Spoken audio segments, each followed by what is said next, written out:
विजय sir, ये बंगाल में जो बीजेपी की देखिए 200 सीट, ये इस वक्त बड़ी अपडेट, यानी डबल सेंचुरी बीजेपी की इस वक्त दिख रही है रुझानों में, और अब तो कई सीटों के नतीजे भी सामने आ गए। 200 दोहरा शतक बीजेपी का बंगाल में, और 87 सीटों पर टीएमसी यहां पर सिमटती हुई नजर आ रही है। बीजेपी के कई नेताओं का हालांकि यह कॉन्फिडेंस था कि 200 प्लस जीतेंगे, लेकिन ज्यादातर नेताओं ने कहा था 180 190 के आसपास रहेंगे। लेकिन ये जो आंकड़े हैं ये बता रहे हैं कि बीजेपी को अच्छी खासी सीटें, और विजय सर मुस्लिम डोमिनेंट इलाके में भी बीजेपी को अच्छी खासी सीटें मिली है। एसटी एससी रिजर्व सीट वहां भी बीजेपी ने अच्छा परफॉर्म किया है। अर्बन, सेमी अर्बन, रूरल सब इलाकों में बीजेपी ने बहुत अच्छा प्रदर्शन किया। नहीं, 294 में से अगर 200 सीटें आ रही तो पूरे इलाके में ही सब जगह अच्छा परफॉर्म करना ही पड़ेगा, उसके बिना नहीं हो सकता। और मुस्लिम सीट की चर्चा प्रत्युष हम पहले भी कर रहे थे कि मैं ये कह रहा था कि जब जितनी मुस्लिम सीटें हैं जहाँ पर कंसोलिडेशन हुआ है या उसको कहें पोलराइजेशन हुआ है, तो वहाँ भारतीय जनता पार्टी को आसानी होती है चुनाव जीतने में। वो रिवर्स पोलराइजेशन पर कर रही है, पॉलिटिकल पैराडाइम उन्होंने बदल दिया है। लोकसभा की 75 मुस्लिम डोमिनेंट सीटों में से 38 सीटें भारतीय जनता पार्टी के पास आज। तो इसलिए ये जो हमने पैराडाइम अपने दिमाग में बना रखा कि मुस्लिम डोमिनेंस वाली सीटें वहाँ बीजेपी नहीं आएगी, वो तो उल्टा उनके लिए आसान हो गया है, क्योंकि वहाँ वो रिवर्स पोलराइजेशन कर रहे हैं।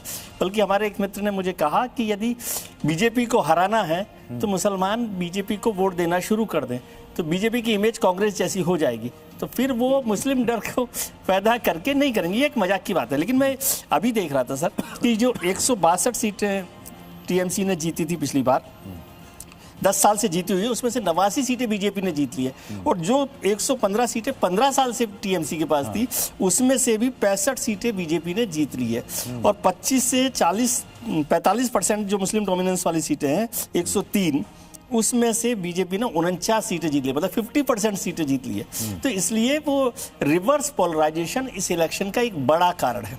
पहली बात, मैं हंसी इस बात में मैं सोच रहा था कि हमारे विपक्ष के नेता जो है राहुल गांधी जी, उन्होंने लोकसभा में एक नैरेटिव दिया था डरो मत, और उसका फायदा उठाया बीजेपी ने भय के नाम पर कि भय खत्म होगा, भय को भरोसे में बदलने का। तो एक कन्विक्शन भी आपके पास होना चाहिए।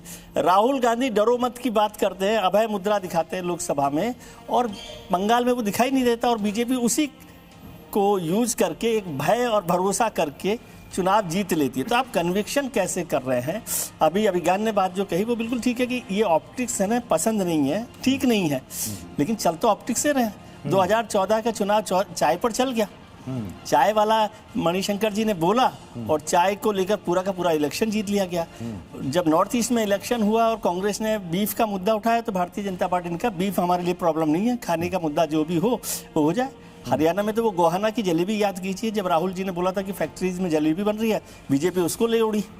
वो जलेबी ऐसी बनी कि कांग्रेस जीतते जीतते वो बीजेपी उसको लपकती है और उसे लपक के बड़ा मुद्दा बनाती है। चुनाव के नतीजों के बाद ऐसा ही मछली भात को लेकर हो गया।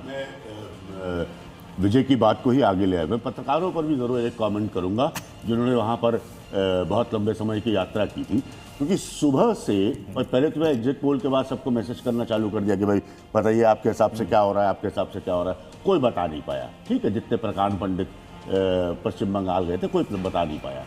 दूसरा, आज सुबह से मुझे बताया जा रहा है वही बात जो विजय जी ने भी कही कि साहब रिवर्स पोलराइजेशन हो गया।